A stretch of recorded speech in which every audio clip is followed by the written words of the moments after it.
साथियों नमस्कार। साहित्यविद KPS पर आपका बड़ा स्वागत है। प्रस्तुत है प्रसिद्ध बांग्ला उपन्यास कपाल कुंडला का 18वां भाग। आइए आरंभ करते हैं।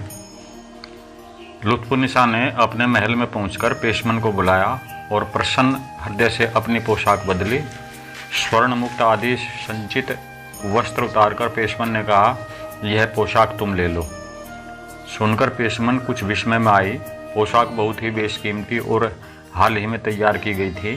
बोली, पोशाक मुझे क्यों देती हो? आज का खबर है? लुत्फुन्निसा बोली, शुभ संवाद है। पेशमन ने पूछा, यह तो मैं भी समझ रही हूँ, क्या मेरुनिसा का भय दूर हो गया है? लुत्फुन्निसा ने कहा, दूर हो गया? अब उस बारे में कोई चिंता ही नहीं। पेशमन ने खूब खुशी जाहिर कर कहा, तो अब मैं बेगम की दासी हुई? लुत्फुन्निसा ने कहा, अगर तुम बेगम की दासी होना चाहती हो तो मैं मेरुनिसा से सिफारिश कर दूंगी। पेशमन है, यह क्या? आपने ही तो कहा था कि मेरुनिसा अब बादशाह की बेगम होने की कोई संभावना नहीं है। लुत्फुन्निसा ने कहा, मैंने यह तो बात तो नहीं कही। मैंने कहा था कि इस विषय में अब मुझे कोई चिंता नहीं है। पेशमन ने पूछा, चिंता क्यों नहीं है? यदि आप आगरे की एकमात्र अधीश्वरी न हुई तो सब व्यर्थ है। लुत्फुन्निसा बोली, आगरा से अब कोई संबंध ना रखूंगी। पेशमन आश्चर्य से हैं, मेरी समझ में कुछ आता ही नहीं।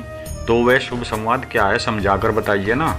लुत्फुन्निसा ने बताया, शुभ संवाद यही है कि इस जीवन में आगरे को छोड़कर अब मैं चली जाऊंगी। पेशमन ने पूछा, कहाँ जाएंगी? लुत्फुन्निसा ने बताया, बंगाल में जाकर रहूंगी। हो सका तो किसी भले आदमी के घर की गृहिणी बनकर रहूंगी।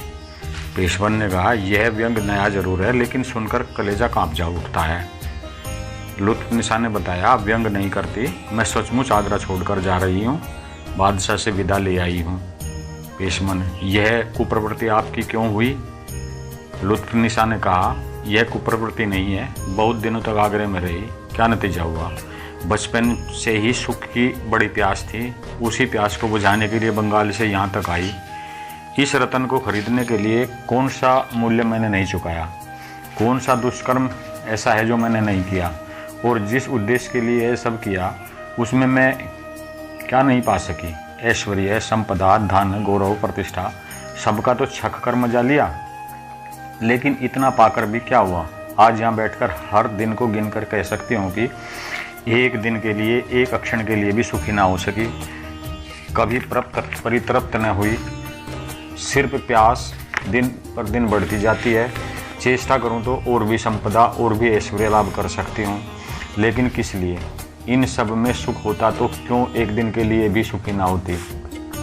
यह सुख की इच्छा पहाड़ी नदी की तरह है। पहले एक निर्मल पतली धारा जंगल से बाहर होती है, अपने गर्भ में आकर ही छिपी रहती है और जानता भी नहीं, स्वयं ही कलकल करती हुई, और सुनता भी कोई नहीं। क्रम से जितना आगे बढ़ती है उतनी ही बढ़ती है, लेकिन उतनी ही पंकिल भी होती है। केवल इतना ही नहीं, कभी वायु का झोंकोर का लहरें मारती हैं, उसमें हिंसक जीवों का निवास हो जाता है।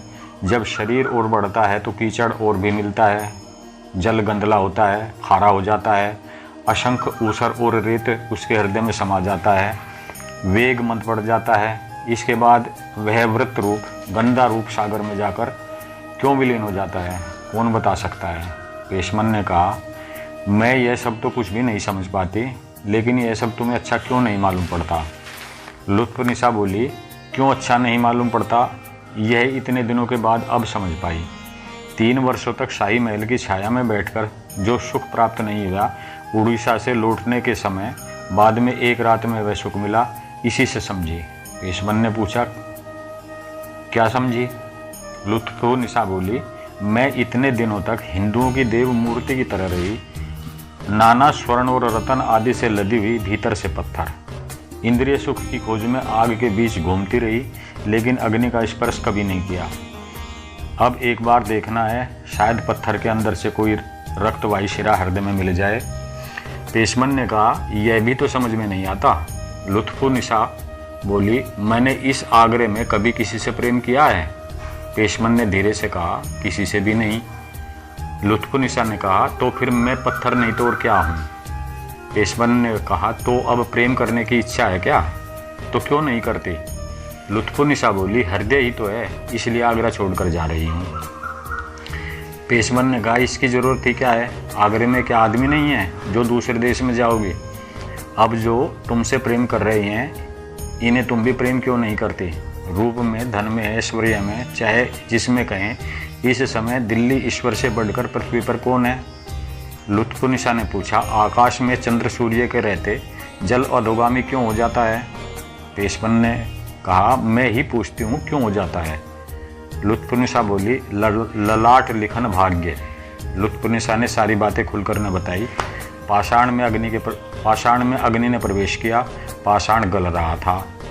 18वां भाग यहीं पर समाप्त होता है। आशा है पसंद आया होगा। कृपया चैनल को लाइक, शेयर, सब्सक्राइब अवश्य करें। धन्यवाद।